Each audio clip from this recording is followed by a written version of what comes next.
welcome to my kitchen, which is not the name of a new spin-off cooking podcast that I'm introducing, but it is the Winging It F1 podcast. But it is a very special Winging It F1 podcast because it is the first one that we have all done together ever. It's probably the first time we've been in the same room since about March or February 2020. So it's been a long time. But yeah, it's coming up to our year's anniversary, so we thought we'd do this as a special. We're not going to be discussing F1 news or quizzes or whatever as usual, but there's going to be some F1, some about ourselves, some about the podcast, and the people laughing alongside me are Nigel and Freddie. How are you both? I'm really good. I'm really excited to do an in-person podcast. And I'm very, very happy that we're doing it at Adam's because it turns out I've got a builder in my house today. And if I'd offered my house, we wouldn't have been able to do it unless we'd have had a special guest who was a builder. Yeah, it's a good thing we're not doing it at my house for other reasons, not to do with that.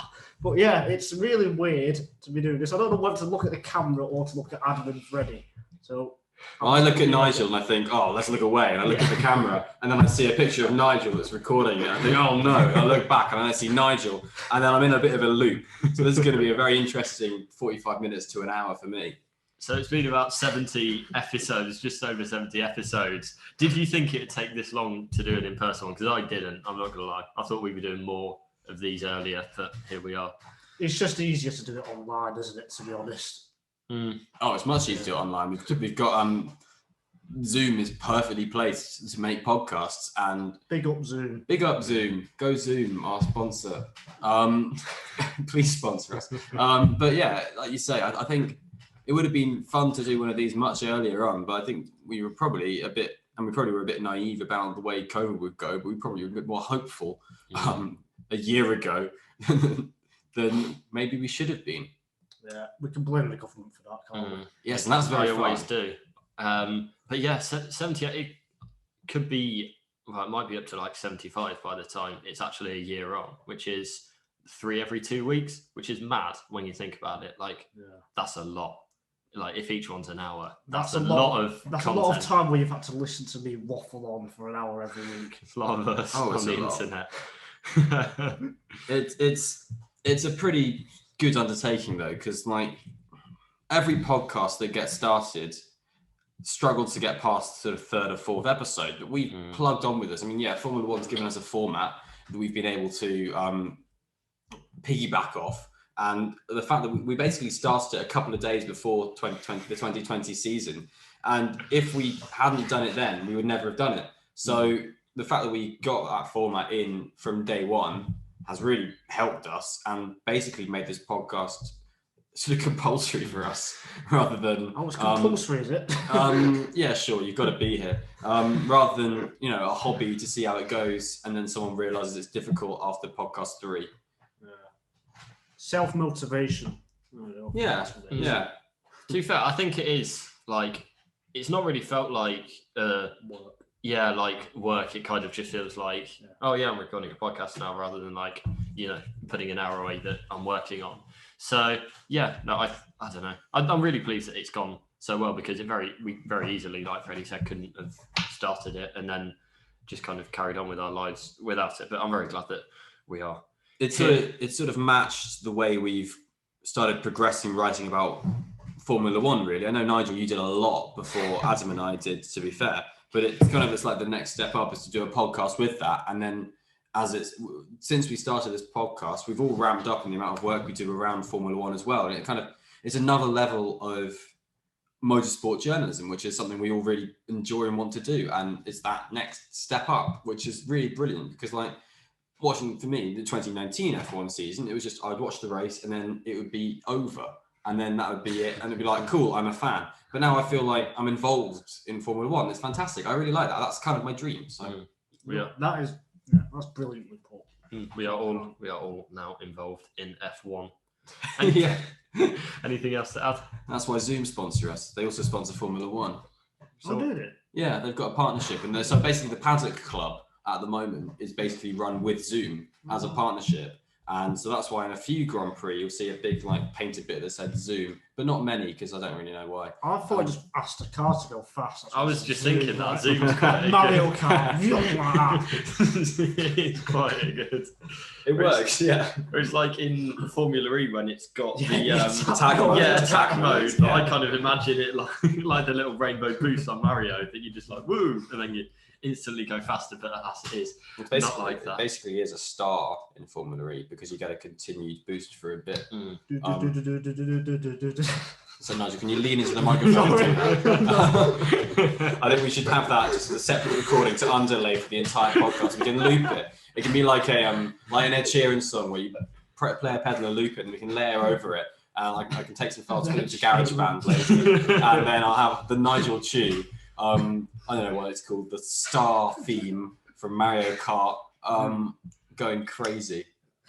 And then, that's going to be our new soundtrack to the podcast. Forget that Formula One car we have at the start going, yeah. We're going to have Nigel going, No. Oh, we didn't carry on. We can also keep it in. We can keep the Red Bull going along, but we can have it just go like. Yeah, make it flicker a bit. I think I'm wildly overestimating my editing abilities here. But yeah, this is insight into the planning meetings we have, or not really planning meetings. Planning meetings. The pre-podcast Zooms that we do. Before we hit record, it's kind of quite a lot like this. But yeah. To be fair, this podcast is a bit like a pre-session before a night out, to be fair. There's less slagging off. This is water. Less slagging off. Water. Yeah, Adam's definitely drinking water from his personalised jug of vodka. Yes, I am called Kilner.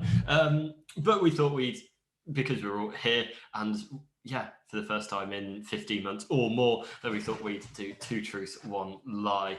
Just to get to know each other a bit more, because we've not done that yet in a year and a bit. So Freddie's literally just thought of his, which is a great start. But Let's start with Freddie. Let's start with Freddie. All right. I've forgotten them, so I've got to get my phone out for this. All right, 2 truths and 1 lie. So one of these is a lie, and 2 of them are true, in case you don't understand the format, in case you don't understand the format. Nigel, who has 3 truths. Freddie did have to Google this beforehand. He tried to Google truth about himself. He's not famous. You can Google his name and it'll come up with like news stories about him. To be fair, it did work. All right, the first one. When I was a child, I got a hole in my tongue. The second one. My hamster died when Jenson Button won the World Championship. And the third one. I sang Once in Royal David City as a solo on Christmas Eve in Windsor Castle. I'm pretty sure that one's true. Yeah, I reckon. Jenson Button did win the championship. I know that much. So that's a good starting point for the hamster one. Died. My hamster died when Jenson Button won the World Championship. It's like, would I lie to you this? On a tangent, the Queen mother died when my dad threw a Tigger toy into the back room. Because I've been like playing with it and pressing, and you pressed it, and then it went. The wonderful thing about Tiggers is Tiggers are wonderful things, and like did his song, and my dad was getting annoyed at that, so he was like trying to take the batteries out, and it wasn't working, so he like threw it into the back room, and it hit the Queen Mother in the head, and then she died because she was in your other room. Yes, that's a very interesting place for the Queen Mother to be when she's 102. What's the Queen Mother's name? Elizabeth. Queen. What was it? Yeah. Of course, you would know that. Well, like the place where I was singing Once in Royal David City on Christmas Eve, perhaps, is where she's buried. The first one seems the most likely one to be a lie. But that means it isn't. When Freddie was Googling it, then he read out something like, "Oh, have I had any injuries?" But I don't know whether... No, that was me asking him. Was it? Oh, yeah. Yeah, so he might have thought, "Oh, yes, I do," or "No, I haven't, but I could have a hole in my tongue." A hole in your tongue? Did you say you have or you had? Had when I was a child. How did that end? Like, did I don't know if you're allowed to ask questions. Yeah, you are. Did it get filled in? They were going to do plastic surgery, but then they realised I was a child and it would grow back. So it grew back? Yeah, that's why I don't have a hole in my tongue now. What? Do you want to look at my tongue? Yes. Okay. So how did they get rid of it? They left it. What? I had a tongue. I was 2.5 years old, and it closed. The gap closed. Yeah. To be fair, I was born with a tooth, and they took it out.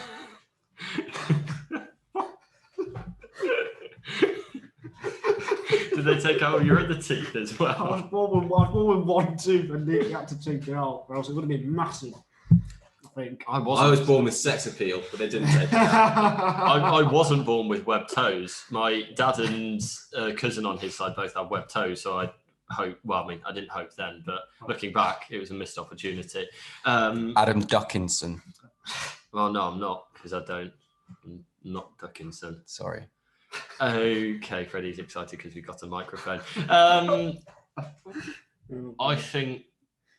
I think the hole in the tongue's a lie. I think it's the hamster one that's a lie. I think you're a sad human being who's lied about your pet who's died.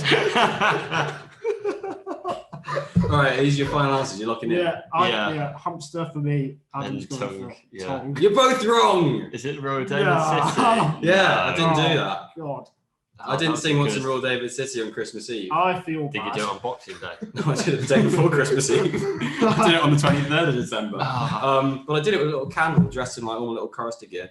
But yeah, my hamster was killed by our cat. The day Jensen Button won the world championship. Oh, I pictured him like crossing the line and then the hamster just like keels over. Oh yeah, I know. Yeah, that's fair enough. That's quite sad. That. He was a massive Rubens Barrichello fan, that hamster. And yeah, when I was about probably not 2.5, probably more likely 4, I was at a birthday party and I fell over and bit my tongue. Oh. And I can distinctly remember it because it was horrible. It was awful. I remember going into the hospital, and I remember being in the hospital, and I remember being in a special room. I've been told since that they were going to do plastic surgery. They tried to get all like the forms and stuff for it, but then they were like, they kind of like, no, actually, to be fair, are you happy? Do you think it will grow back? And they had these kind of conversations about it, because otherwise I would have had basically implants in my tongue from when I was a toddler. So you see, when you first said it, you said like they were going to give me plastic surgery, but then they thought it would grow back. So Not like my whole tongue would grow back. No, I thought you meant the hole would grow back. So they like give you plastic surgery and then it just like regrowing your tongue. Did it like affect you? Did it affect you after it grew back, or not really? It really hurt for a bit. For ages, it really I hurt. had to go around Does it with affect 2 your tongues taste for buds? ages. No, I can still taste things. It's not as bad as COVID for taste. But yeah, I mean, I don't know. Maybe I've got a patch of my tongue where I can just eat chili much better than the rest of my tongue. Right, Nigel, do you want to go next with your 3 truths? Yes, I will go next. Ask the question. My first. That's the wrong page. Honestly, Nigel is like Ron Burgundy. It's mad. You just read anything that happens in his life. You just speak it out. I don't know who that is. He's the Anchorman. Of. The film Anchorman. Boy, Anchorman, the legend of Ron Burgundy, is the film. boy, but the Anchorman isn't a presenter. Like, Yeah, it's about a presenter, mate. But he's not. So we're going to pause the podcast recording so Nigel can watch Anchorman. Oh god. Right. And we're back. Yeah. Right, Did you enjoy Anchorman? Yeah, brilliant show. It's a film. Was that a truth or a lie? Who knows? Right. I think it was a lie. My first. My Thing. first truth. Thanks, Is Nigel. that where the quote 60% of the time it works all the time comes from? Yeah, it does. That's about a condom. Nigel, what are your 3 truths? I helped get a teacher get fired in year 11. I thought you were going to say School. pregnant. Oh, Second. God. Both are so Split exciting. second, I was like, This is so thrilling. My crotch was out in the middle of the playground in year 5 in primary school. Are we allowed to talk about that? Uh, well, he's read it out on the Read it podcast, to out. be fair. No, but are we allowed to talk about it? Because you would have been like 10. what do you mean? No, whatever. And your third Uh, truth? My third truth. My third truth / lie / thingy. Phil Neville signed his signature, or whatever you call it, on my forehead when I was 10. Lift up your fringe. That's a lie. Yeah, it's not there. When I was 10. Well, you're only like 11, aren't you? You're 84, aren't you? yeah. So yeah, teacher fired. Okay, Year tell us 5. the exact timeline and story of the teacher fired story. So it was science, year 11, GCSEs, big time. Picture the scene. November, December, the teacher who we had who was good, she left. Don't know why. So we got a replacement teacher, and she was absolutely awful. Everyone didn't like her. I'm sorry. It was Gcses, so everyone was like, what we're going to do. So I was, believe it or not, pretty shy. But I thought, right, I'll speak to the head of science and like say what was bad and what was wrong. And nothing happened. But then one day, when I was one time we was in a science class actually, and someone from senior management came, took me out of the class, and I had to explain to her everything. And then by the time we came back after Christmas or whatever, we had a good teacher. I thought you were going to say by the time you came back into the class. No, I came back into the class and I got lassoed and dragged out the window. I got a detention. Really? Just because I got took out of class because I lost like 25 minutes because I didn't do the work in that lesson or whatever. Whoa. And but SLT had taken you out. Yeah. Wow. So, everyone was pretty happy, I'd say, when we got a good teacher, and we ended up all doing quite well. The greater good. Well. Yeah, because basically the reason she was so bad, or one of the reasons was that we did enzymes like as a topic for about a month. Can you just briefly explain enzymes to the viewers? No, I can't. Oh, neither can I. In year 9, we did like evolution and Darwin for like a whole term because the teacher just liked it. So it's like, I'll just teach them that. And then, but we had like loads of topics to do and stuff. And it was year 9 of it. Yeah, no, but they were like, we're going to start teaching you stuff from GCSE.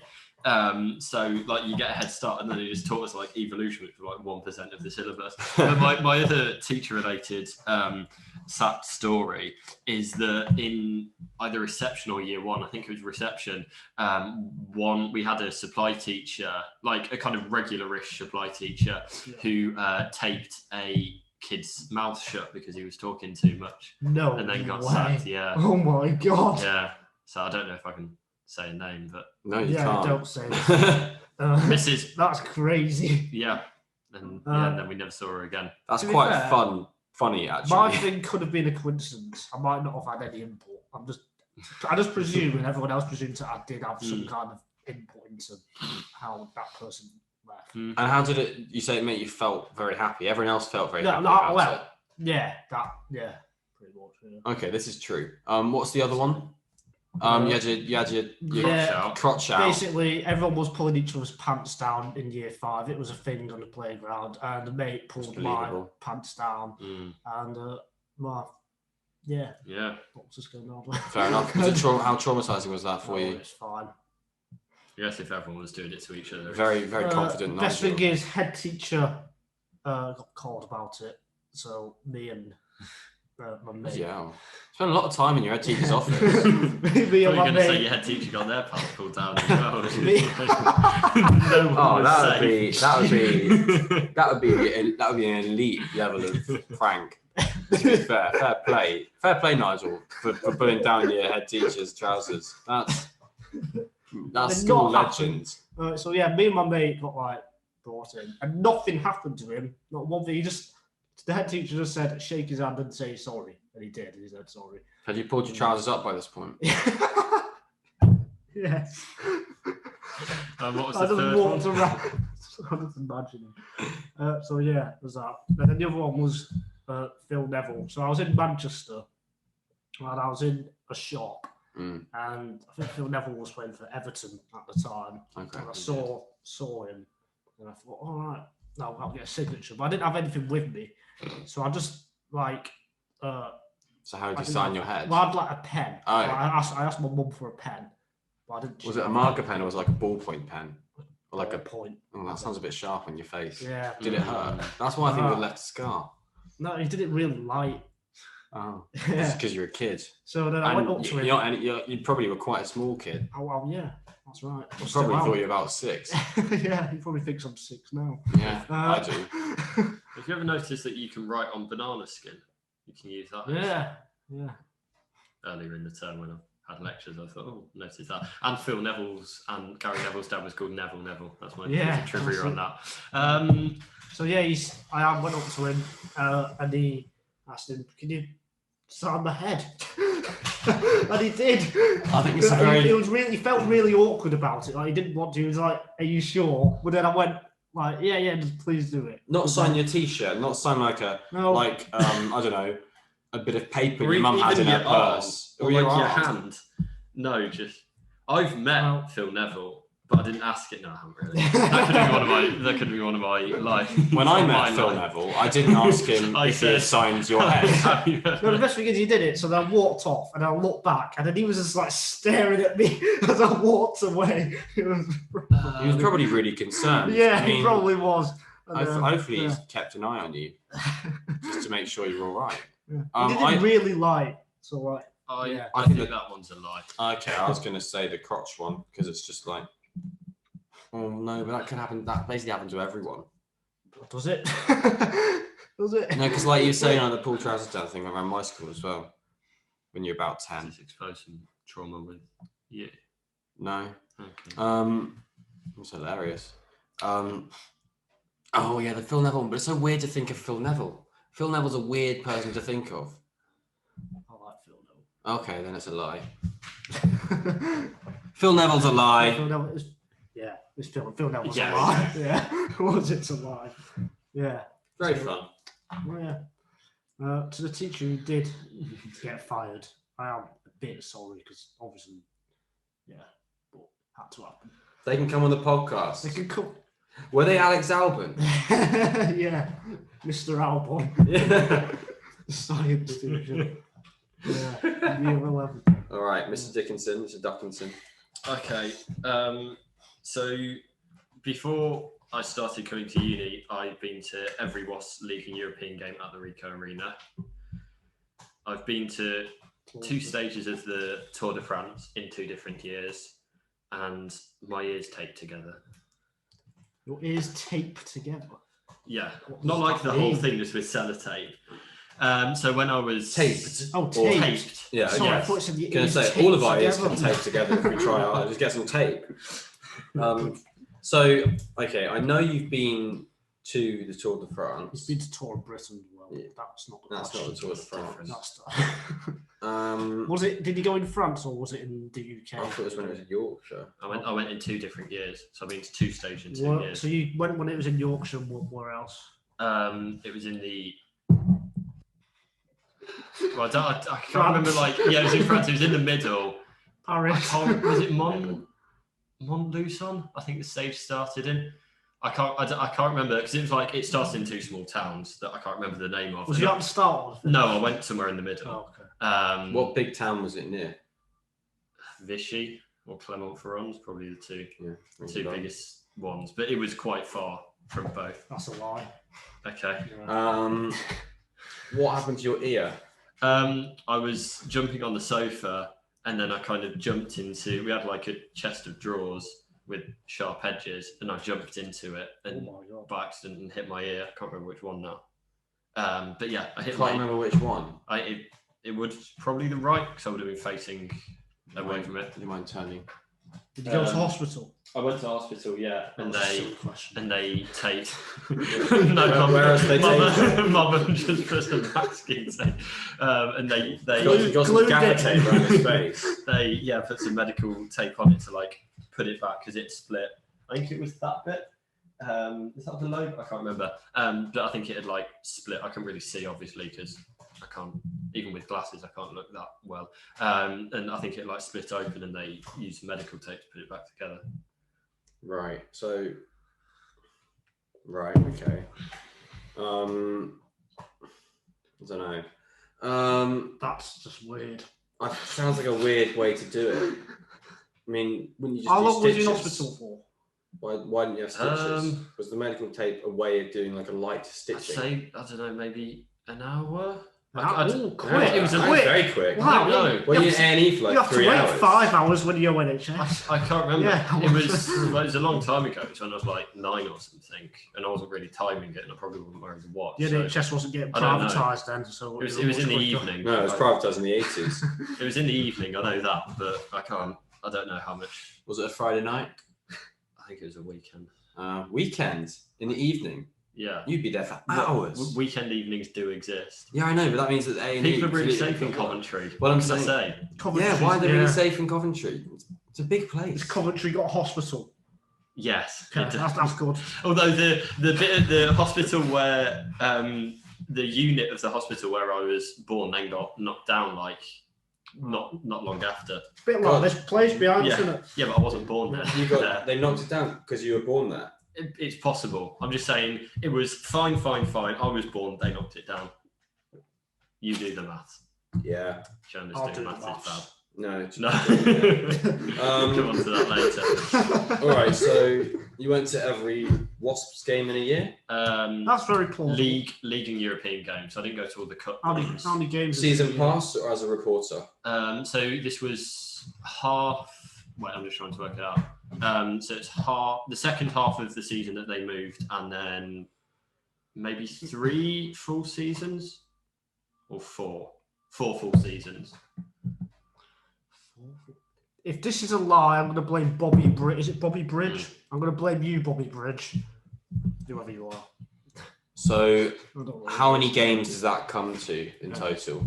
So that's 11 in the league and varying. How many teams are in the league? You know this? 12.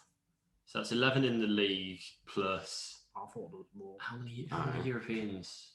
But you would know. Is it pools of 4? Yeah, it is. So then another 3 European games. So 14 a year plus 1 or 2 knockout games here and there. That's quite a plausible figure. Yeah. It's not like 30 odd games. So it takes... Well, in total, it's... Per year. Yeah. It's like you can feasibly take up that amount of time from your life to go to these things. And I did. It's very plausible. I think that's the most plausible. It's the most normal suggestion we've had. Yes. Oh, the ear one is so specific. The ear one is so specific, but I don't buy the little details about A&E, about why they taped it. I don't know what the time was. If I had to guess, I'd say maybe an hour, but I don't. How old was you again? Like 9 or something. To be fair, children's A&E. When I fractured my arm when I was 7, I can't remember what time of the day. I can remember I remember it was dark, but I don't remember the time span that I was in there for. I've got no idea. All right. Well, he definitely wants us to think that one's true. I think it's the Tour de France one that's a lie. I can see it in his eyes. Say it again, I'll just look at your eyes. Okay, I went to 2 stages of the Tour de France. I've been to 2 stages of the Tour de France. I can read you like the Bible. Can you read the Bible? Yeah. When did you read the Bible? When did you last read the Bible? Probably primary school. I went to a Christian school. So then you can't really read given a Bible. Have you got a Bible? I got given a Bible. I can't remember if it's just the New Testament, but yeah, it was our leaving present. We got a Bible with a thing. Leaving present. Yeah. Got Bible. Yeah. I got a Bible presented to me with like a crest on it and like my name on it and stuff. Yeah. I haven't looked at it. I mean, it's the Bible. We're a distinctly anti-religion podcast. Yeah, I've not read. To be fair, I did go and pray before my A-levels. Podcast? Did you actually? Yeah, I thought I could use all the help I could get, especially before PT. I did a lucky cha-cha slide. I think I'm leaning on the Tour de France too, just because this tape thing's quite specific. Yeah, so both the Tour de France, Adam. You're both wrong. Yes. It was the Wasps that I did. Oh, was it? I actually missed their first ever game at the Rico. We had tickets, but I was ill. So yeah, I went to Tour de France in, I think it was 2013, the stage in France, and then won the Yorkshire stages. And yeah, I got my Chris Froome's first. Yeah. Got a photo of him in his yellow jersey with all the sky minions. Oh, so it was like the final week or second week.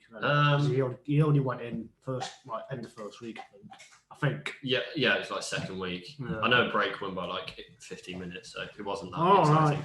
Right. Tommy Vockler probably. I don't know. There is the caravan. So in the Tour de France, there's a big sponsors caravan that goes through, and they throw out like merchandise, basically tat.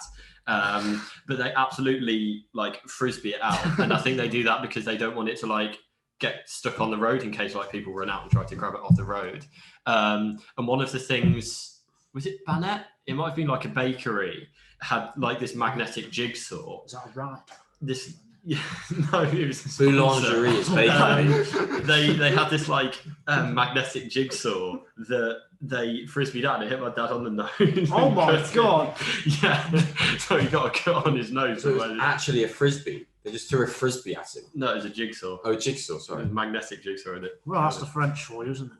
Fly tipping. They hold a national event and they get people from around the world to enter it just so they can do fly tipping.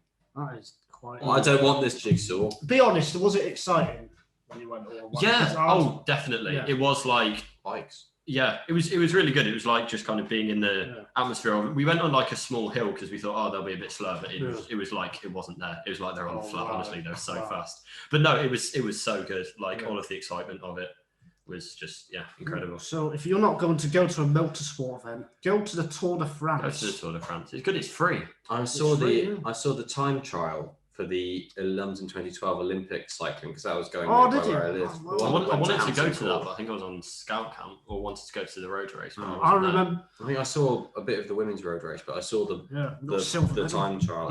It was really pouring rain. Women's road race was the time trial was at the end. The road glorious weather. Yeah. Yeah, time trial it was really good fun to sit on the side of the road and you say, this guy's coming now. Cool. And you look out and see this cyclist, and we knew a few names. I've forgotten a few of them now, but like Wiggins, and the Cavendish. Who was Lizzie Arnold? Was it Lewis Land Sanchez? Lizzie Arnold in the men's time trial.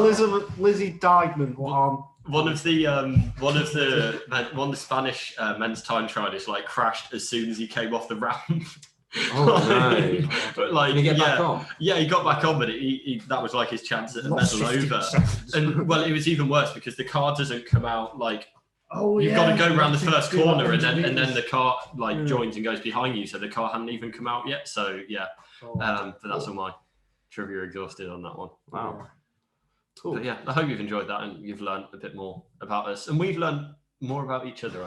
I feel like we're closer together. We are. Yeah. We're really close right now. So we are. We're the closest we've been 20 centimeters away. But it's legal, so it's fine. 30. Yeah. About a foot, yeah.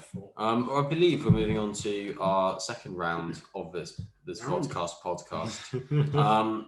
Nigel, yes, I'm handing over. We have no idea what's they don't know what's coming. It's basically I've thought some really random questions. Some are serious, some are not. Serious questions. The final one's serious, I'll say. Like what is the meaning of life? Yeah. What's the answer to life, the universe, and everything? Yeah, so I'll give you a heads up. The final one's proper serious. You might want to discuss it. But yeah. Why's the final one serious? Why don't you end they're all jokes. The final one's Quavers or what's it? So the final one's absolutely floors us. They're like, what are we going to do to save this cat I found in the street that's dying? Something serious like that. With the person's cat next door who I accidentally went to before. Let's talk. Right, first thing is, what came first, in your opinion, the chicken or the egg? Oh, no. Just quickly. Well, chicken. You for chicken? Yeah. Mm-hmm. No. Well, I think the egg, because I think things that laid eggs evolved into chickens. Probably right, to be fair.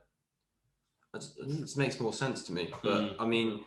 But is that the serious question? Are you on about chicken eggs? Because non-chicken eggs were definitely there beforehand. Yeah, exactly. So you've got to. That's what I'm basing mine on. Weren't dinosaurs eggs? Dinosaurs laid eggs. Okay, they did in Jurassic Park. Yeah, eggs then. Easy. Yeah. Next question. That's very clever. What's more important, arms or legs? Arms. Opposable thumbs. Yeah, that's probably right. Yeah. Yeah. My feet aren't hands. What's the first thing that comes to your mind when I say the name Adam? Him. Wait, are you asking me? I'm asking Freddie. Well, it's Adam. Hello. Yeah, I just think of Adam. If I was to say Freddie's name, Freddie. That's good. If it was before uni, probably Freddie Flintoff, but Freddie is since. If it was before uni, maybe Adam and Eve. Name a famous Adam. Adam and Eve. Adam Sandler. Adam Sandler's legendary. That's my boy. Watch it. It's my favourite film ever. I've got a question for Freddie. Is your favourite sport Formula One? Or curling. Curling is great. It is fair. Was it?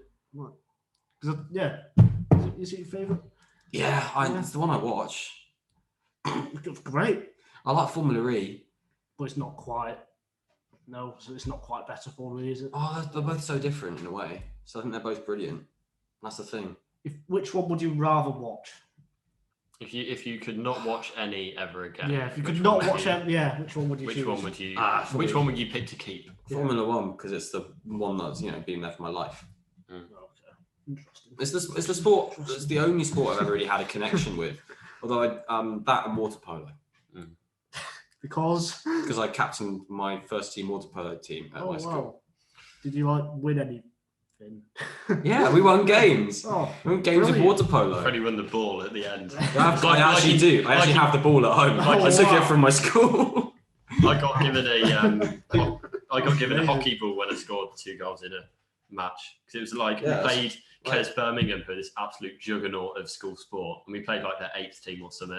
I didn't know Leicesters went down that far, but it was I don't know, they're G or H or something. It was a low team, but Bablake had never won there, and then we won. I scored 2 goals, so I got that ball. We played orange hockey ball. We played the national champions at water polo, and so my first year we lost badly. How many schools play water? Was it just the 2 of you? Yeah, they were the national champions, and we came 3rd. We didn't even enter the nationals. That's the thing. And then the second year we played them, we kind of did better. And the third year we played them, we drew, and that was when I was captaining the game. I was like, yes, come on, that's one of my things I'm very happy with. I was, for the most part, vice captain. It was just because the captain was sick for about 4 games that I was captain. But I can say it. Have you heard about football on the Scilly Isles, where there's only 2 teams? each year, everyone... It's like on the playground where you just pick. So each year, each team gets given a captain and they pick the players from the Scilly Isles to play. And then they just play each other 9 times or 10 times a year. Wow. It's great. I love it. Did you ever have it where you go and play a school at a sport and you get there and they would have they realise they didn't have a full team and you have to give them one of your players? Normally that was us. We'd be like, well, now we're playing this guy. What's the point of coming to this school? We're just playing ourselves. I've never played a team sport because, look at me. I mean, audio viewers, look at him. Yeah. No, I nearly played cricket. On Instagram. I was on the cricket team in primary school, but we was meant to play a game because I was really good at batting, but it rained on the day. Oh no! We never got to play. So you have to play nets. Well, we just never. We're still waiting to play it. Next question. Sorry, that wasn't a very quick fire answer. Yeah, that's all right. It was good. All right. That was a big what's fire. your top 5 favourite sports, Adam? Because obviously you're a bit like me. You watch everything. There's a fair few in there. So give me your top 5 in order. If you can. Okay, well, I'll try and think of them first, and then I'll put them into a list after. So, always speak before you speak. Rugby union, football, F1, cycling. Is this to watch? Question of sports quite good. To watch. Yeah. Question if playing hockey would be in there. And then probably cricket. I'm just trying to think if there are any obvious ones. I quite like Speedway. Oh, do you? Yeah, it's good. But that's a shame. I've been meaning to go to the Sheffield one actually, but I think they've only just started their season. Yeah. But it's a shame that Coventry beats are no more. Ice hockey is quite fun to watch. I don't know not a lot about it, but when I've watched it, it's been quite fun to watch. I mean, to be fair, I've not watched Speedway in a while, so probably can't really say that. I'll probably go cricket 5th. Yeah. Rugby union 1st. And then it's just a bit of a... It's an awkward way of scoring. You go 5-1, what's 2, 3 and 4? That's... Yeah. Well, I'm kind of going for the extremes. It's like Taskmaster. And then probably... Well, it's kind of... Football, F1 cycling are kind of in different ways. So, I'm probably most embedded or joint most embedded in F1. Cycling I just like to kind of have... there's races on most days a year. And you can just have it on in the background when you're doing something. Yeah. And... What's the other one? Football's kind of the most passionate. I'd go for that, and So I'd say they're kind of joint. Yeah. On their level, yeah. Have either of you ever? What would yours be actually? That was always going to come back. Yeah. I wasn't expecting to be quite. It's going to be like snooker, darts, MotoGP, Rallycross, and then the moon landings. Moon buggy racing. Yeah, Lance Armstrong's on the moon. Yeah, that's the right one. But right. I don't know. It depends what time of the year it is. I'll be honest. I miss NFL. Probably put that in ahead of cricket, actually. If it's like December to January, I'd definitely say a winter sport. Yeah. Like cross country skiing or alpine skiing or whatever. But God, put me on the spot. I'll probably have to How do you edge think it we feel? with F1 Okay. as number one, just. And then can I have like all other motorsports second? Yeah, sure. Yeah, do it like that. 3. I'll just say winter sports. I could go specific. I like bobsleigh, to be fair. Walking. Number 4. Oh man, probably cycling, maybe. Yeah. Like Adam, and then 5. 5 like everything else, I guess. So your top 5 sports, 3 of them are all motorsports, all winter sports, and everything else. Yeah. So you've got F1 and cycling. I'll set for it. Oh dear, Yeah, what's the next question? Does that answer it? Yeah, no, it doesn't, but it's going to be too painful to continue. Nigel likes sport. I like sport. If you want to talk to me about sport, I like the Olympics. The Olympics is just so good. Like, it's just sport on all the time. It's great. It's brilliant. You know, they're pushing for the Olympics to come back to the UK in 2036. Wow, that's ages away. But for considering we had an Olympics in 2012, it's relatively close. Yeah, but I just mean it's like, how old will be? You'll be like 45, and we'll be 35. I'll be 36.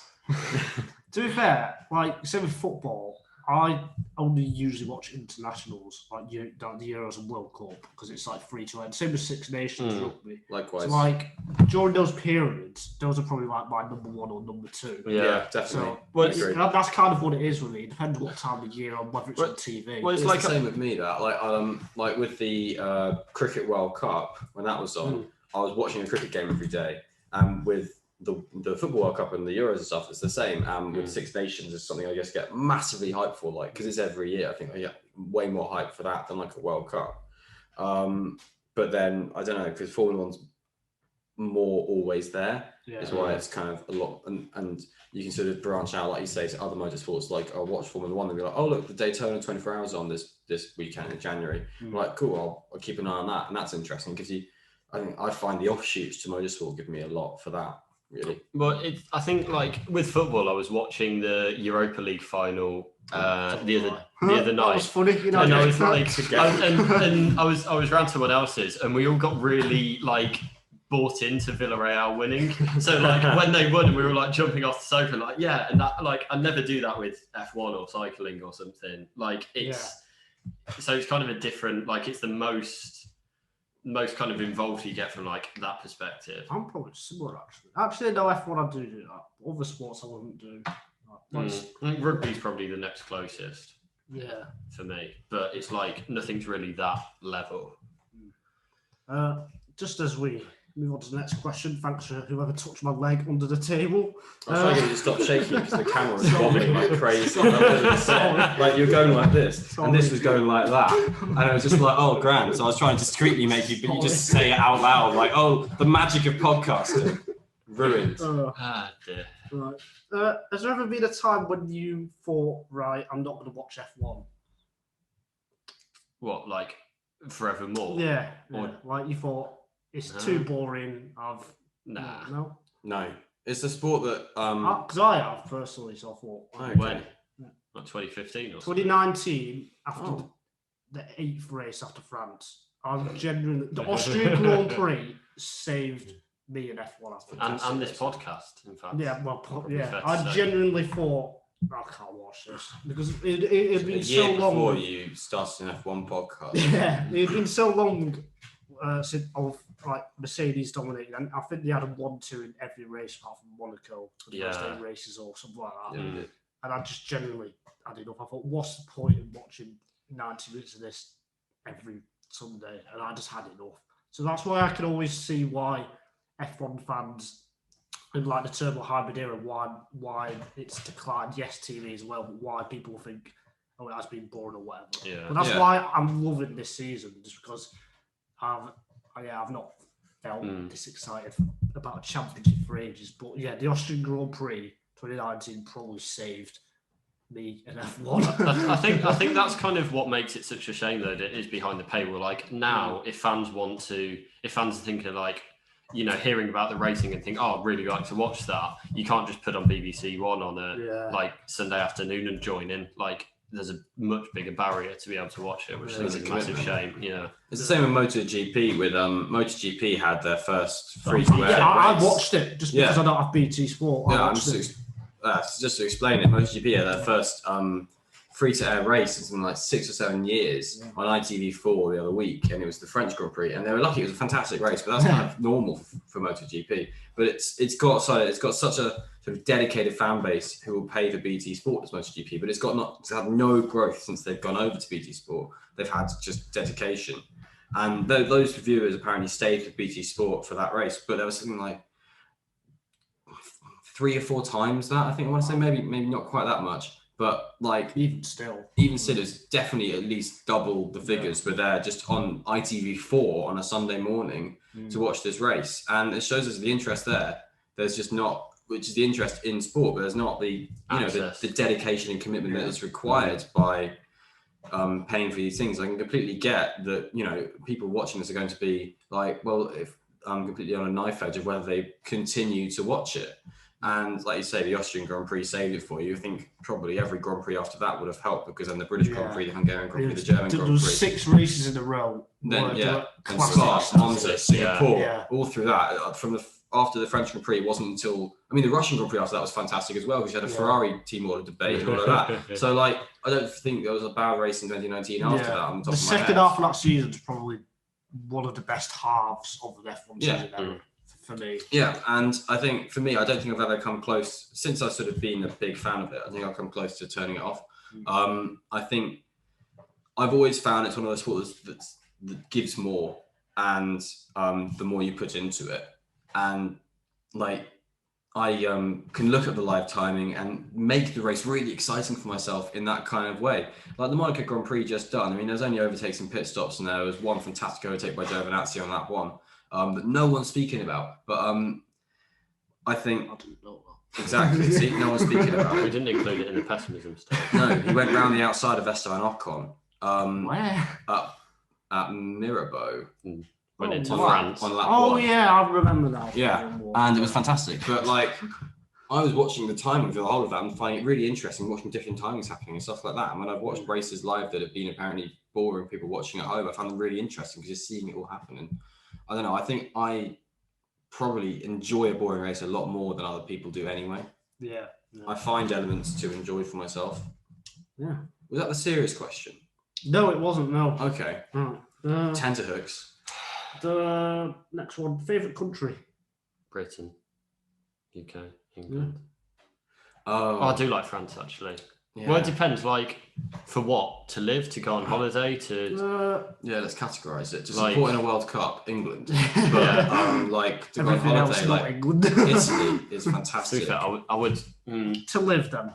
To live. I'm going to go Norway. I love Norway. I've never been to Norway. Neither have I. But I just like Norway. I did absolutely love Australia when I went to Australia. But I mean, I'm more precise with these kind of things. Like, I wouldn't say Scotland, but I would say Edinburgh. That's the kind of like that kind of thing. Yeah. Like, I'm way more. Edinburgh is in Scotland. Yeah, exactly. So but the kind of, other bits of Scotland, like unless it goes independent. Other bits of Scotland, definitely not. But Edinburgh, the Vatican Shut City. Up, go away. Vatican City, yes, but Rome, Italy, no. Like that's the kind of thing. Like I'm. That's why I said I'm more precise with this kind of thing. Freddie is the most specific person in this podcast. That's a good thing. Take it as a compliment. Thank you. Thank you, Mr. Cheese. I'll go France. Oh, if we're going country, I'll go. Oh, I don't know. Australia or Italy? Italy, because it's closer to other things, and I wish I could speak Italian. Not wish enough to learn it. That's going to be romantic. Favorite YouTuber. Ooh. Oh. So who I'm liking right now, Uncle Roger. Do you know who that is? No. He's Uncle Roger. He's the serious question. Who's Uncle Roger? So his real name's Nigel. Wow, that's why you like him. And he's Asian, like me. Is it you? Is he from Wigan? He's from. The Wirral. He's from Skem. I think he lives in London, but he's like originally from Malaysia or Singapore or something like that. But basically, he like does a stereotype of watching people make fried rice and noodles and stuff, and he like. Oh, I've seen some of this. Yeah, he wears an orange shirt, and right now I'm quite like. I only discovered him about like 4 weeks ago. So, Nigel's favourite YouTube channel is watching someone critique other people cook rice. Yeah, basically. There's someone called Sam Denby who does 2 channels. One's Wendover Productions and one's Half as Interesting, which just do. No, is it half as interesting? Yeah, it is half as interesting, and they're very high praise. They're both very good. So I'll count both of those in. But there's a massive spread for me. Like there's a lot. Likewise, I really like this guy Jay Foreman. He's a proper Londoner YouTuber, and I like to think of myself as wannabe Londoner. And he does this stuff about he does a series called Unfinished London. He's done like a video every few years. It's completely sporadic, but and he does Map Men, which is another thing, which is lots of kind of interesting things done in a really quirky, weird way. And it's just a bit of a laugh, but interesting. I also watch a lot of Evan Edinger at the moment. He's an American who lives in the UK, and he's been in the UK for a few years. The way he's sort of he does a lot of comparisons. Yeah, he does a lot of comparisons, and he's kind of British-sized in a few things, Anglicized even. British-sized. Yeah, let's make that a thing.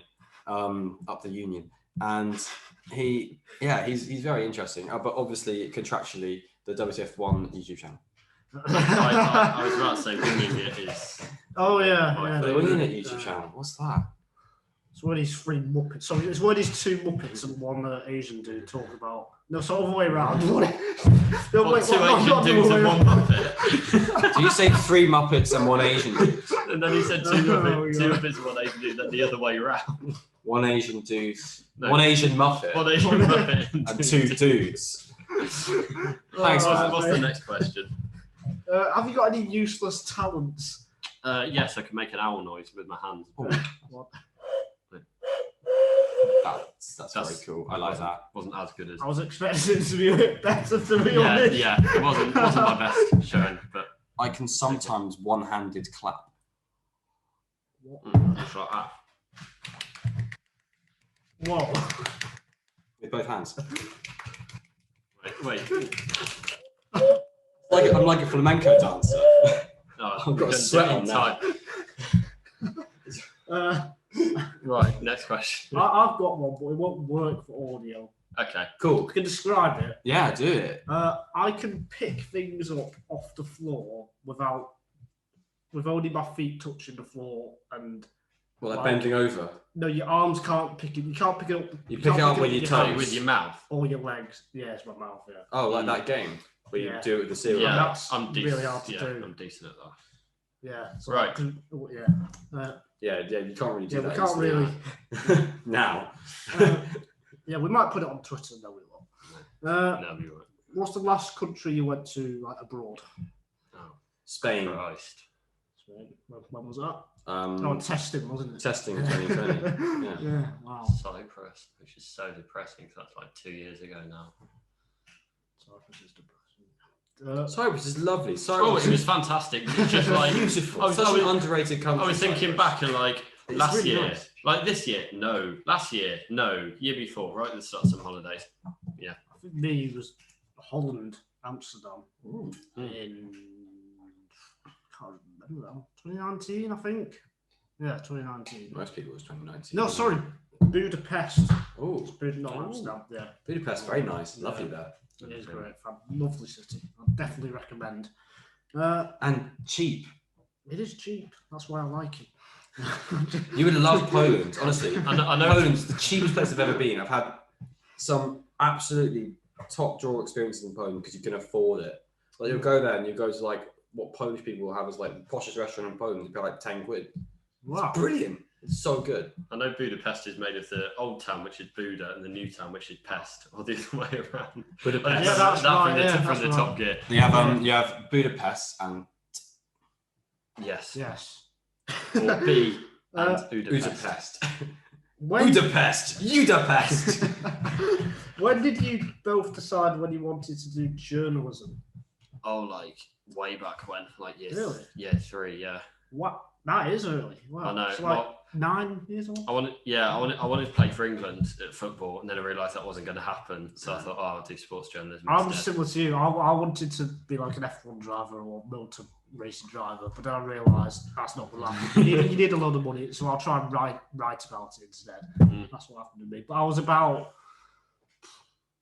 probably 15, 16. So up until you were 15, you thought you could be an F1 driver? No, not yeah, I just realised that. It was like every year, it was like, no, this year. This year's the year. This year McLaren's going to sign me up. See, I had no idea what I wanted to be for ages. I think I sort of maybe earmarked like kind of being like a journalism kind of thing when I was probably about 8, but that kind of went on the back burner. I was kind of thinking more like maybe more something in television production or writing.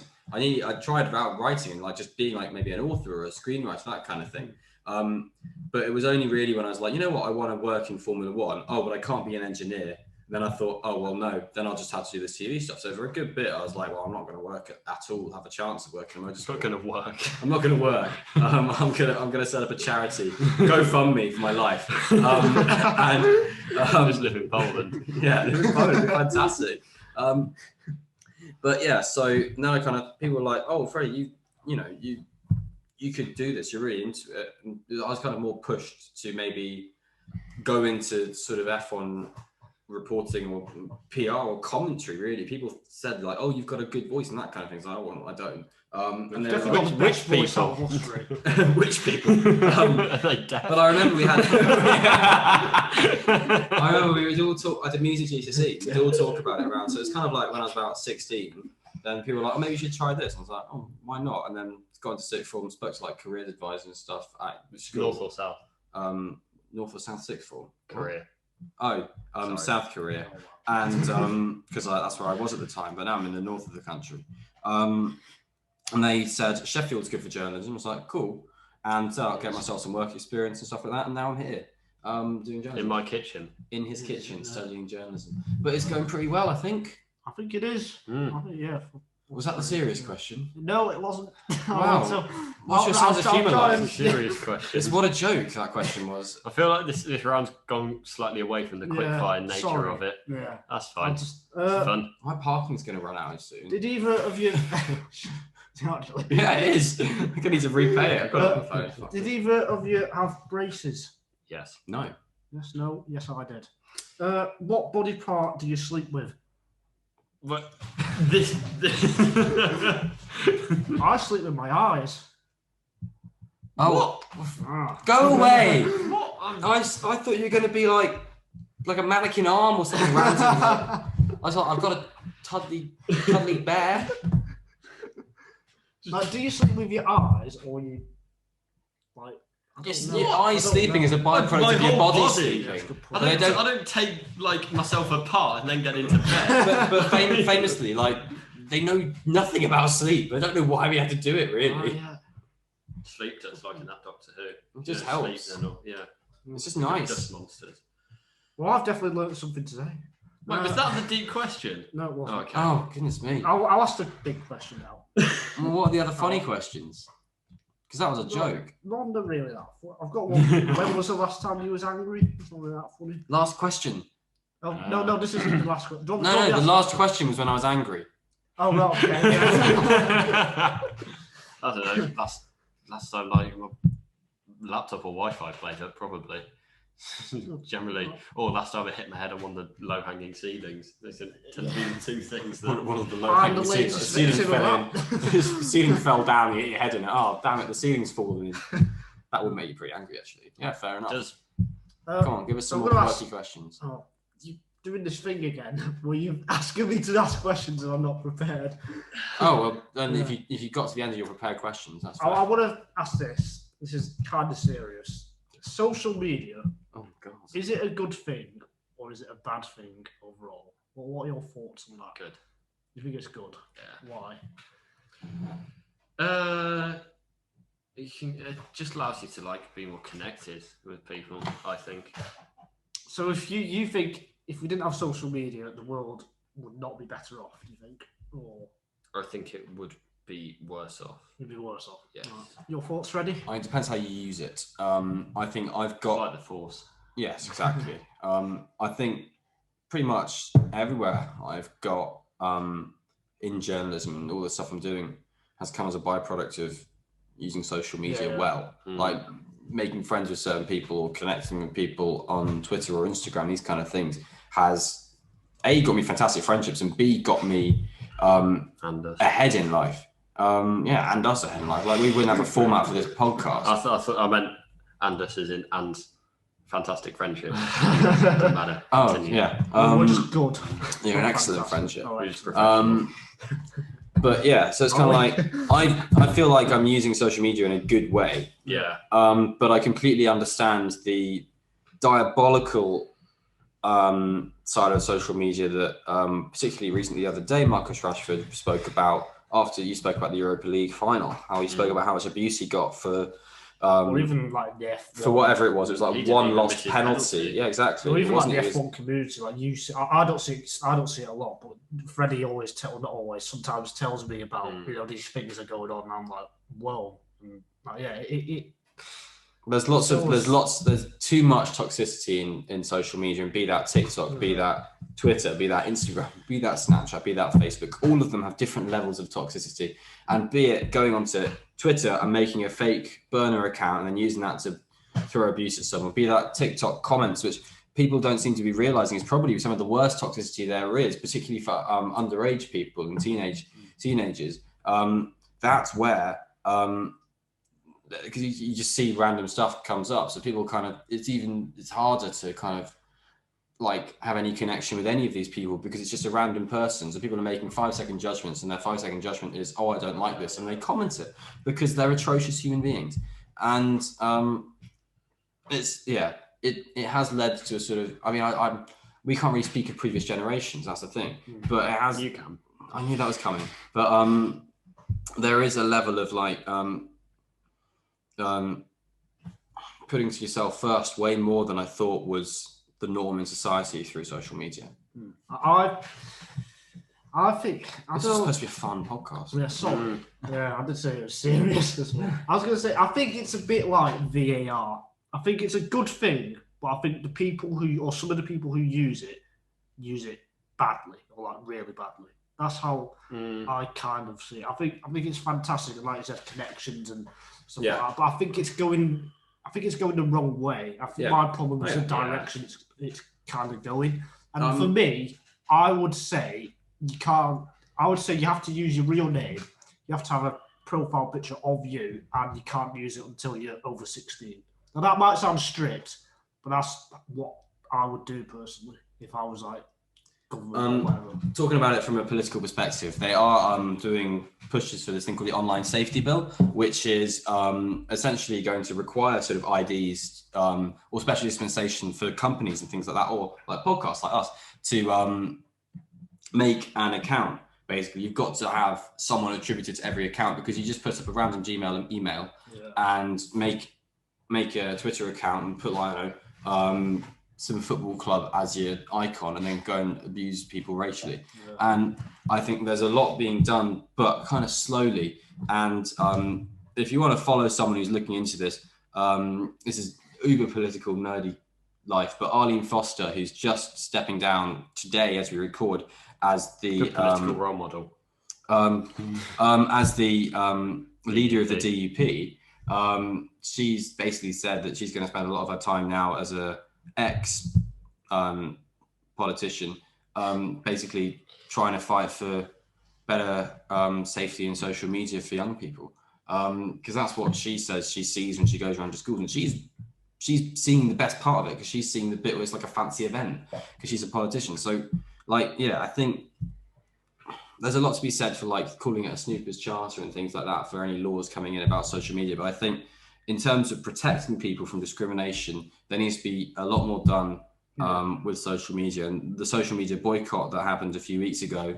that I took part in, which is kind of like, I don't want like to kind of sort of use as a push, because like I think it makes sense to have done something like that to avoid the kind of impression. So social media companies realize, oh, these people are actually taking this seriously, and they'll realize that there's finance in listening to people talking about these issues, and that's the kind of thing that needs to be done. I think there needs to be another kind of social media strike kind of thing, but done with more knowledge about it, because there wasn't enough knowledge about it the day before when people started doing it at the start of May. So I think, yeah, there's a lot that needs to be done in this sphere. Yeah, nice support that. Yeah, really good.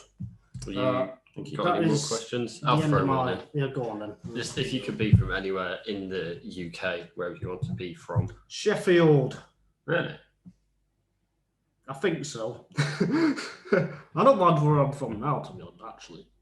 To be fair, the incident this morning has changed my mind. I think I'd rather it said Windsor than Slough on my passport. But to be honest, my neck of the woods, I'm really happy to have grown up there. I've been incredibly lucky to grow up there, to be honest. I think I'd say the same. I really like the Forest of Dean, that kind of like southwest Welsh border area. But yeah, like Coventry, I'd probably rather be from there than anywhere else. West London way for me. West of London. Yeah. I'll be honest, down south, I do think there are differences. There are. I'd agree. There are. Yeah. They're a lot older for one. For me, up north. What's next on the agenda? I believe next on the agenda Freddie's subtitles. is the subtitles. Right?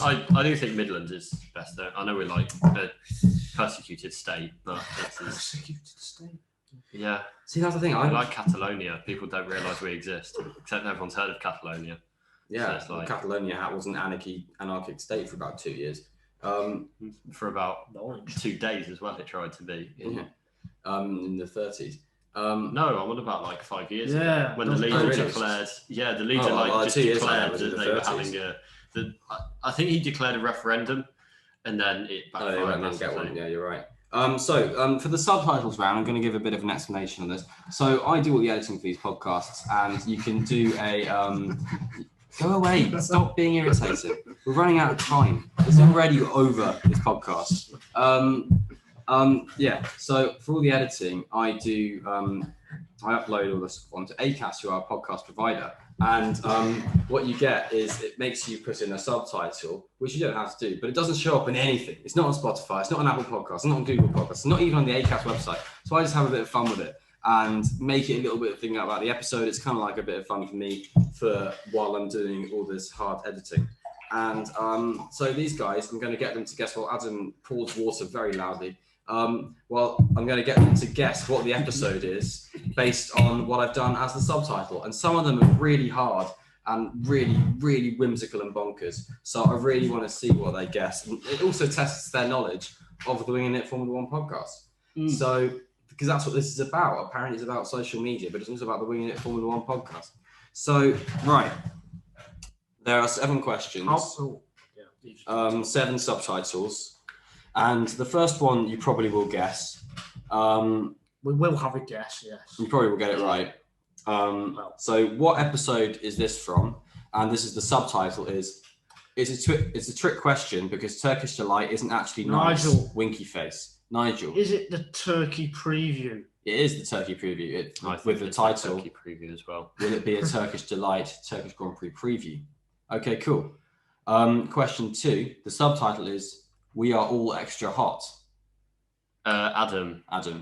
Is it the livery Nando's? Yes. Judging. It's the Great Winging It and Nando's livery off. That was a weird podcast. That was good. It was a great podcast. It was very ad hoc, very Winging It. This one's a bit weird that I completely forgot we did this episode, so you will have forgotten it. The subtitle is Maybe What's a Trick? Is that it? Yeah. it goes hand in hand with the title of the episode, which you guys, I do that anyway. So it's from early 2021.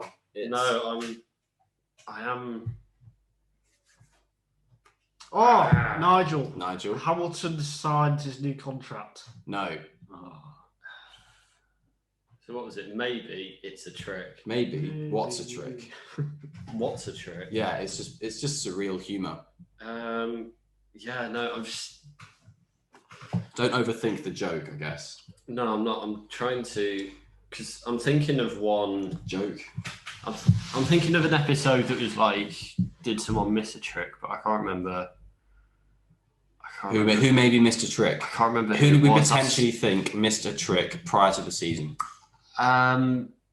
Was it looking at the new drivers for this season? I don't know how to be kind of more specific. What team has a new driver? Which one? 8 of them. Cool. Which one is the answer? Guess a team. Guess a team that has headline quality. Alpine. No. Ferrari. Have Ferrari missed a trick? I remember that one now.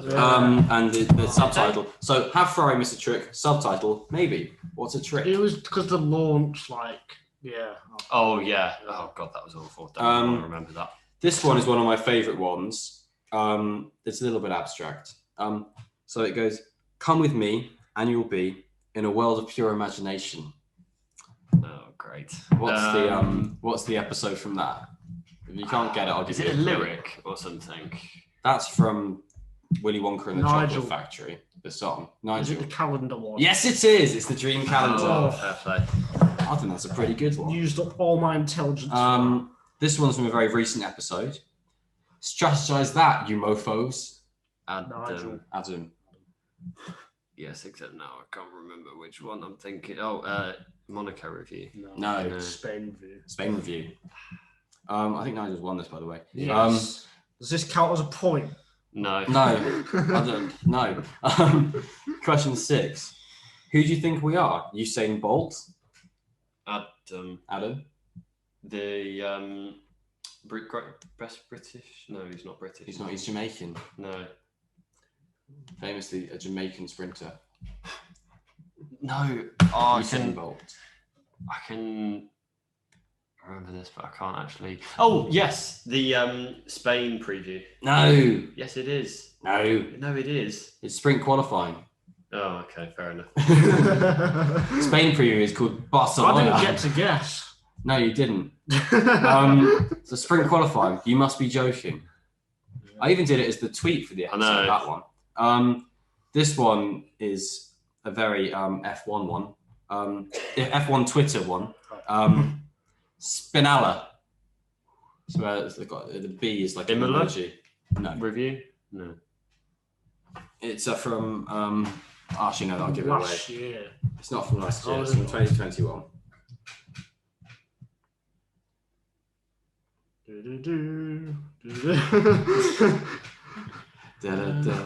You can find us on YouTube, iTunes, and Spotify. Do you want a clue? Yeah. Its cars had run by this point. Nigel. Bahrain review. Adam. Close. Testing review. Yes, testing review. It was surely 2021 can't be anyone's but Mercedes's or whatever. That was the general idea of the title. And it was Spinella because Lewis Hamilton kept spinning. So yeah, that's the subtitle. Like a spinnaker or a Nice word, fidget spinner. Yeah, or a fidget spinner or a sneakoscope. So yeah, that's the end of the subtitles round. A very niche winging it round for Winging It Formula One podcast. We've got a round of applause from Nigel. So Nigel, I believe we're moving on to our poll answers. Yes. So would you like to explain to our darling viewers why are there answers to polls? Well, not Poland again, is it? There's a Polish joke to make. Yeah. I was kind of keep well away from it. Some of the viewers will know that we put out some questions on Twitter for you to answer, and all of the most of the answers were either Adam, Freddie, or Nigel. I botched the third time I butchered up your name this year. Yeah. It's fair enough. That's all right then. Yeah. It's nearly 6 months. It's nearly 6 months into the year. It's quite an easy name to say. I can say. So let's see what our audience thought for some of the questions. Some of them didn't get many votes, so we might skip them. The first one was who's fastest over 100 meters, and 52% said me would win a race over 100 meters. 30% said Adam, 19% said Freddie. And I don't know why people think I'm quick. Did you specify? Because it might be like I did, in a car. I said running. Oh, okay. Brackets running. Yeah. Yeah. So, and we had some comments as well, people saying Nigel knows how to a fun way to use his arms. That was from Harry. Thank you, Harry. Charlie and Henry said it's got to be Nigel. Thank you, Charlie. Thank you, Henry. Yeah. I've got a joint Twitter account. Whether we're going to actually find out one day. Are we going to find out one day? Yeah. Yeah. Are we? Right. Oh, we are. Okay. Right. Just need to find 100-meter measuring tape. Yeah. So we'll find out. Track. Personally, I think Adam would win. Thank you. Personally, and I think I will come last. But anyway, I think it'd be interesting to see. I haven't run in about 5 or 6 years, so Same. I cannot wait to win. But this one got 5 votes. Wow! It was who can eat a McDonald's the fastest. Freddie got 80% of the votes. Freddie got 4 votes, Adam got 1. So, Freddie, read into that as much as you want. You got 20% for the running race. I think you can make it like... Yeah, what's going on here? I am 80%. I was known at school for being a really slow eater. Oh, really? Yeah. Oh, And for being sporty. Not really. How Very times sporty. change. But I've spoken in this podcast already about how I was captain to sports team, and now I've spoken about how I'm famously to some people a slow eater. So this is going great to my perception. I'm breaking new ground. Who's best round Monaco? I only got 3 votes. Freddie won that one as well. I didn't get any then. No, you didn't get No, any. that doesn't surprise me. F2 got... Who do you think would be the fastest to swim 100 meters? Probably you. You've got the most upper body strength. Yeah, you. But you've done water polo. 3 years ago. You've still done it. Do I Yeah. swim watch, do you? But like I was like that. No, like, no, you run. I did water You polo. drive a car. Good I thing I did- didn't say that loud. I was in the water polo team, but not the swimming team specifically. So I was- That's because you were better at drowning people than you were at swimming. Yeah, just basically. I mean, I still don't use your can't. elbow. You use your hand. I still Oh. can't tumble. If you here, so I'll demonstrate. Put your arm out here. What do I need to fill the sink? Yeah, sure. Put your arm up here, and I'll demonstrate. So what you do is you grab their wrist and you can pull them down. That's my watch. Sorry, but you can pull them down. You can just pull them underwater. That's what you do in water polo, guys. That's how. And then just like hold them down. No, you can see it at the top. You can't see underwater down there. That's the thing. That's what No, I'm that's doing. That's what I'm doing under the desk. They can't see it, but you're going under the water. See? So what, this is good for audience listeners, isn't Yes. it, Freddie? Pretty showing how to Audience drown li- people. yeah. Watch on Just YouTube. stuff. There we go. Now it's good for them. Uh, There's a link in the description. There's not. this one got 9 votes. which 9 is still votes. That's all interesting. right. That's all right. 9 Nevertheless, votes. Who did the best in school / sixth form boarding school? I think we know which one. Oddly that specific. is. Adam got 44% of the votes. Did I? I got 33% and Freddie got 22%. I'm a ditzy kind of guy, apparently. Yeah. So who did do best? What? What are we What we measuring doing this on? by? Grades, water I polo. enjoyed it. I had a great time. I this guess grades. I guess. Yeah. I mean, I did GCSEs for 3 years. So I started in year 9. Mm. So I did like 5. So we had science and maths and English. I was compulsory, Yeah. but we had 5 options Mm. or 5 optional subjects. So I ended up doing like 27 exams over like 4 weeks. So how many GCSEs You did that played give that you? wrong. like 4. 13. 13 GCSEs. 13. 12. Fantastic. I did. Christ. So maths, English language, Yeah. language. Triple I or only double only science? did double science because I'm thick. It's double Uh, science. Spanish. I did further maths. Crikey. I did stats, ICT, history, and geography. I might be missing one. Yeah, because that wasn't No, 13. that was- That was 10. I am missing one. You did further maths, mate. You can't count to Oh, 13. yeah, shit. I did 11 GCSEs. Yeah, the normal ones and other ones. So how many A stars did you Yeah. No A stars at GCSE. I got 2. I got. Ours with numbers, or like maths. Oh God, I didn't. I had maths. Numbers. You're a pensioner. Numbers. I had. Wow. Maths was 1. Yeah, maths. Maths was a number, but all the others were letters for mine. Okay, right. Maths, I got an 8, which is like an A/A star. Yeah. And history, I got an A-star. Those are mine.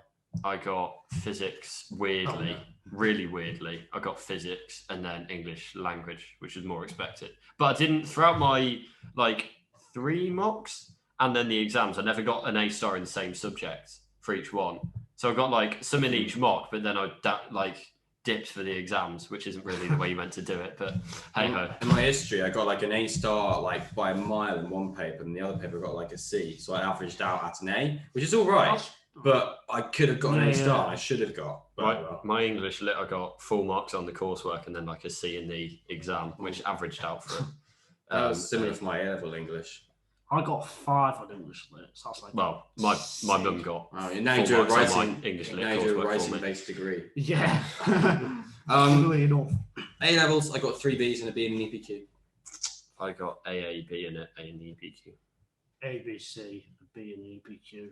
So A, B, C, and B and EPQ. Looks like the poll was correct then. Yeah, cool. Like Adam is the most clever. I mean, academically, I don't know.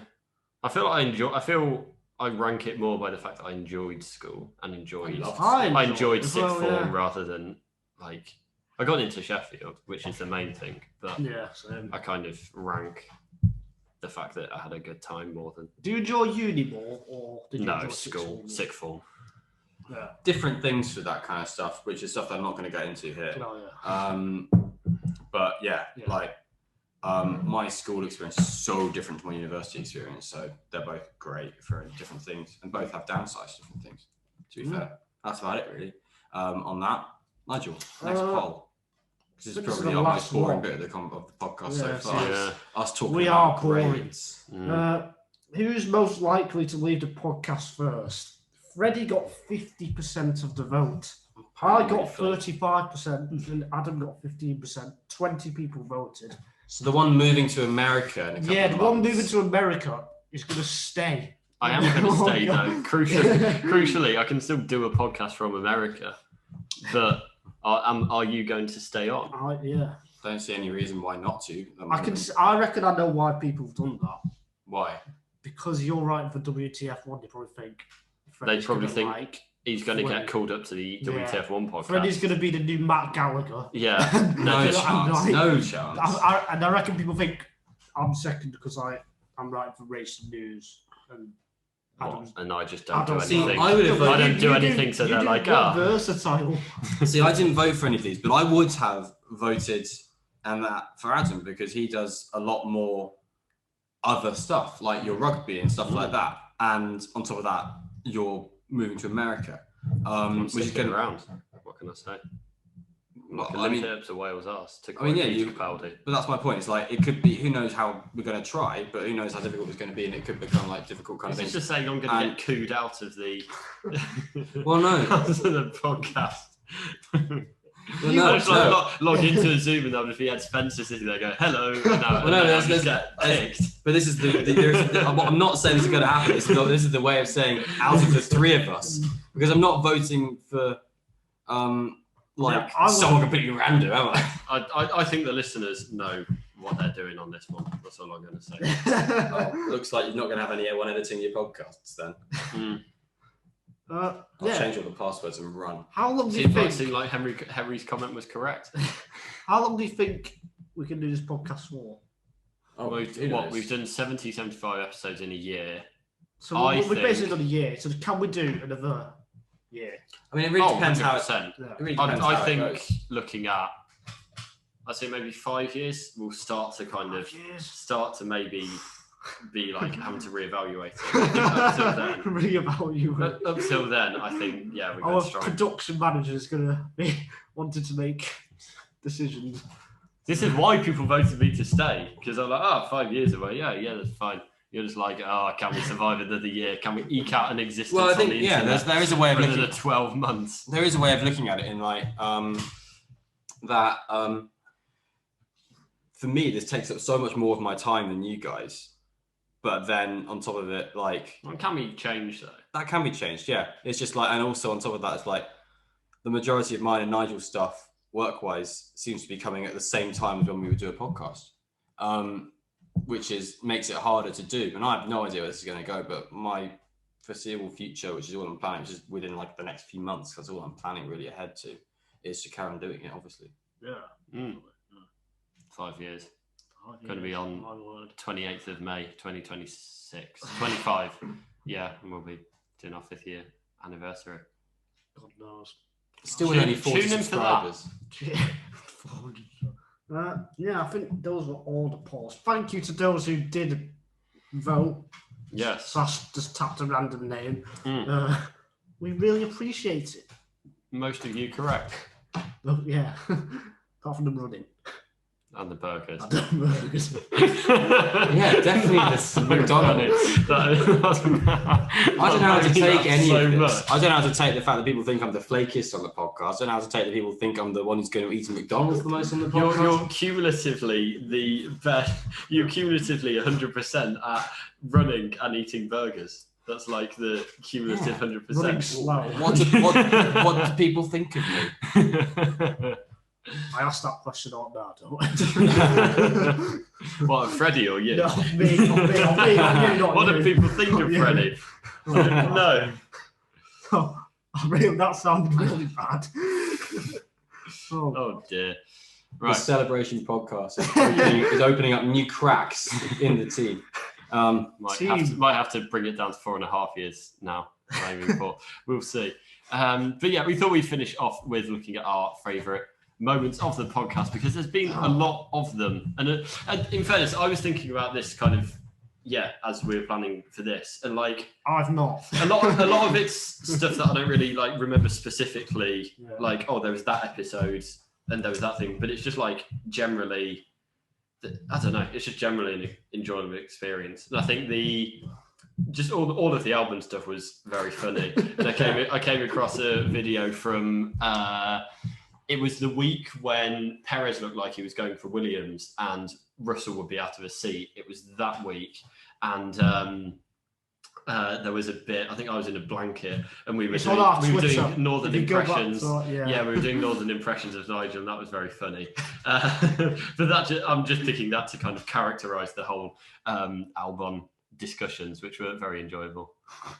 They were a lot of fun.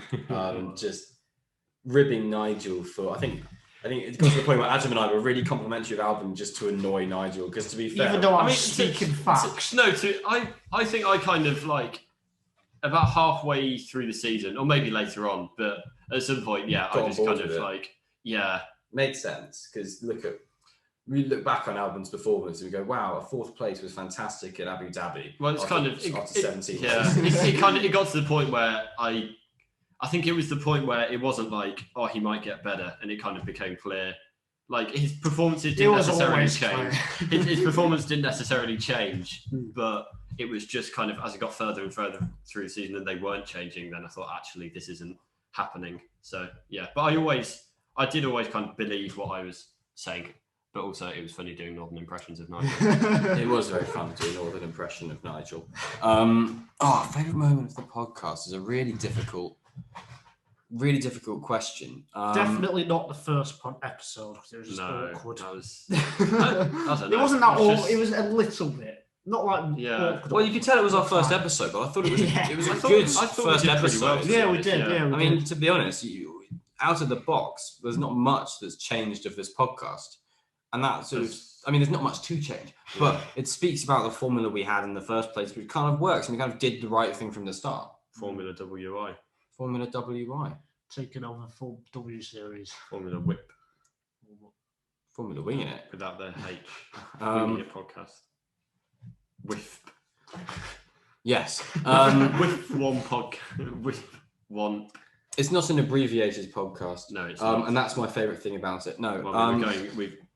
We've surpassed 90 minutes on this one, so I think you can tell it's not abbreviated. I'm going to need to do some Audacity crap on this. So, favourite moment of the podcast, I would say, would probably be our season review actually. That was Good yeah, choice. that was very Good choice. I think though, or actually, to be fair, season review in terms of like actually really good Formula One discussion and Formula One podcast episodes, I'd say the season review was fantastic. Both parts of it. It was a hell of a recording session. We were on a Zoom call for about 4.5 hours with our guests, Ellie and Ed, who were fantastic to join us for that amount of time. I mean, goodness, thank you very much. So yeah, that was brilliant. I couldn't speak for the day afterwards. And the way that went out over Christmas and New Year went fantastically. And I don't know if this is a bit of recency bias, but our Monaco review episode was by far, I mean, episode 71 or whatever it was, it's by far one of our absolutely best episodes talking about Formula One. Yeah, I think this year we stepped it up a tiny bit somehow. Yeah. Maybe it's the season being more exciting, the championship being more normal. Maybe it is us. Having a bit of both. Having more around it has given us sort of an opportunity to make the podcast a little bit more.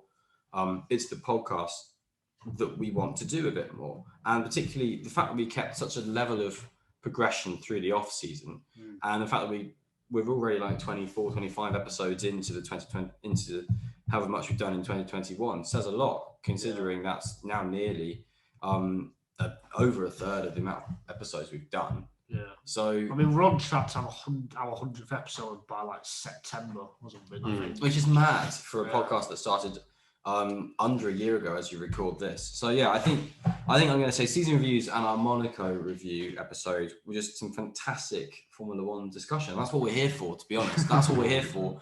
And we fulfilled our own brief fantastically as journalists, if we say so ourselves. If I say so. I mean, you guys are fantastic. I think added to that, I can't remember if it was the one before our season reviews or the one after, but I quite like that as a kind of more chilled, like it was going over a lot of kind of, like general F1 season review stuff. Like not the exact same, but I think the Perez announcement. It might have been that one, but I just kind of like I really liked doing the season reviews as well. But I think just either the one before or the one after that was kind of a lot of the same stuff, but it was just like quite chilled and quite like the season's like come to an end. There's no, it's not like a big season review that we're like building up to. It's just like its own little nice chat. I don't remember doing that, to be honest, because the one before maybe you went on it. No, no, because the one before had Ed on. I wasn't on the Abu Dhabi review, and I thought the season reviews were afterwards, and then we did the really good one, which I think we might talk about in a minute as our first one. I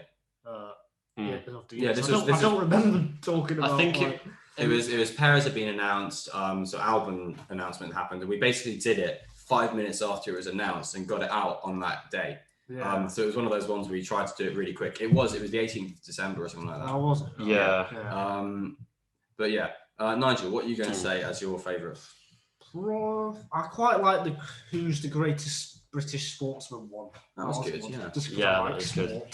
And Henry Clark was brilliant. Yeah. He did preparation. He wasn't winging. I know, he prepared. He came like with a full A4 page of notes. Yeah. And like, and none of it Wikipedia open. And none of it was jokes like Nigel's questions. So yeah, I quite enjoyed that. Talking about just sport. Just talking about sport. That is me. But yeah, I loved every episode. That's really I think genuinely. I'd agree with that personally.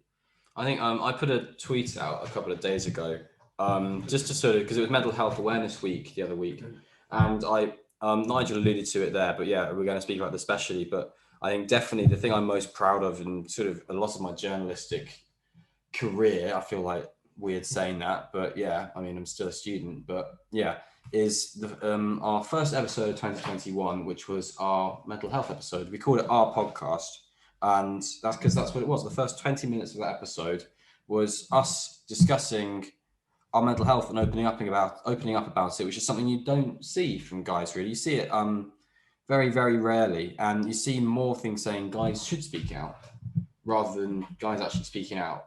And I think it's a thing I think we're very happy to get behind, very happy to put ourselves out there and discuss. I hope I'm not speaking too much for you guys here, but like it was something I'm incredibly proud of, that we used our platform for something fantastically important. Yeah.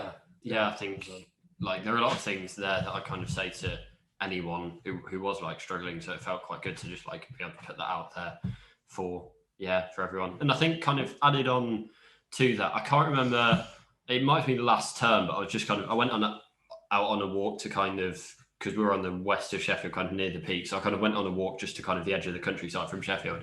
And I was listening to either our testing review or our Bahrain review.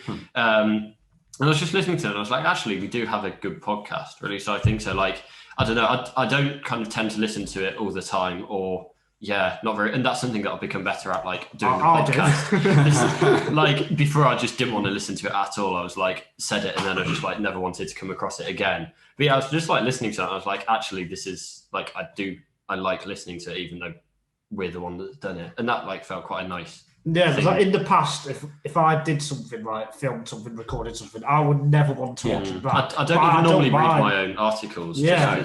No. Yeah. But I don't mind listening back to what we said, because I actually think some of it is quite good, especially what you two say. Not me. I think the first time I kind of realised that we've got a good thing going here, because it was a bit of fun for the first few Grand Prix of 2020, to be honest, and it was a lot of that was like, wow, Formula One's back, wow, fantastic. But when we did our first sort of mid-race podcast, inter-race podcast, where there was a week gap, our first off-week podcast. And we did it all about the 2021 driver market. And is Vettel going to Aston Martin? Is Schumacher going to go to Alfa Romeo? The next Bruno Senna. That was the title. Yeah. Mick Schumacher is the next Bruno Senna. So good. It's a fantastic title. I think it was you as a quote. Yeah. It was brilliant. But that was one of the ones that I actually put on my phone to give us a stat. But then I listened to it. It's like, you know what? This is a good little tidy podcast we got going on here. And a few of them have been a bit sort of flat and a bit, you can tell when one of us like is just a bit like not feeling it in the podcast, but like it doesn't take away from what we say, and it doesn't take away from the fact that we're pretty good at speaking about Formula One. I mean, I think, to be honest, I don't really notice that from both of you, and I think like for me, like it kind of becomes, I don't know, it's kind of, you just come on and you can like be cheery, and it's kind of like, it's not related to uni work or whatever, like there's no deadline pressure or whatever, you just kind of like come on and speak, and that was good. Like last week, the Monaco, no, before that, we're doing the Monaco preview, and kind of like doing that in a week where I had 4 deadlines coming up. But actually just like going on for that actually like really reinvigorated me for that. And I think because I'd kind of been stewing for like a lot of the weekend and then on that, so then actually doing it was a really like good thing, I thought. 100%. I think definitely more so like the end of last year and stuff, doing the podcast definitely helped me massively, even if it just was for an hour or something like that. As the viewers can't see it anyway. It's gone. It's all good. Nothing's happened. They literally just turned off. One sec. Nothing's happened. There we go. It's back. Ta-da! The logo.